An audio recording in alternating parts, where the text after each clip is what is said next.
Hi, my name is Nathan from Active Health Clinic, and today I want to talk about being proactive and planning your activities ahead.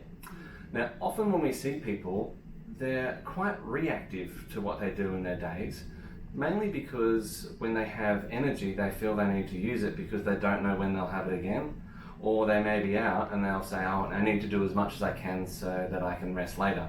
And this often leads to what we call boom and bust. So while you feel okay that the must have to or choose to do things, but then it can lead to you feeling worse later on. So today I want to talk to you about how we actually start to get out of that cycle and really start to plan ahead. So pacing is something that we do to help people break up their days. Now often we use activity diaries and we color code these because it's really easy to see these wonderful patterns. But once we start to find a pattern that works for you, and that's really that time on and time off, then we can actually start to think about, well, if this is a pattern that works for me, how can I use this to actually be predictable? You know, to be able to plan ahead so that I can be reliable and know that I can get out and see friends and family and work and just really be the person that you want to be.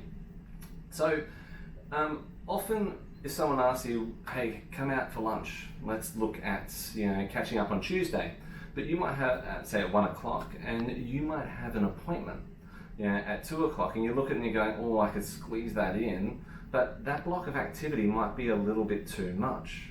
So at this point, it's often good to ask that person, hey, actually, I'm busy at that time, can we catch up at 4 o'clock? And then you can plan a rest before your appointment and maybe a rest after your appointment and then catch up with that friend. Or you may move it to another day. So thinking ahead and what is actually coming up and using an activity diary or diary, but to really see it on paper is really important. And by doing this means that you're not going to be able to do, or you're going to be able to do all this activity with breaks and then the next day back it up. What we don't want is you to be able to go or do all that stuff and then unfortunately cancel plans or basically feel really unwell. So planning ahead is an essential piece that you need to do to pace your days, and finding the right rhythm and routine is really important. So hope that's helpful. If you have any questions, we'd love to hear more about those and more strategies. But for further hints and tips, if you haven't already, please join the Active Health Clinic Wellness Tribe on Facebook or subscribe to our YouTube channel and we'll have more updates soon.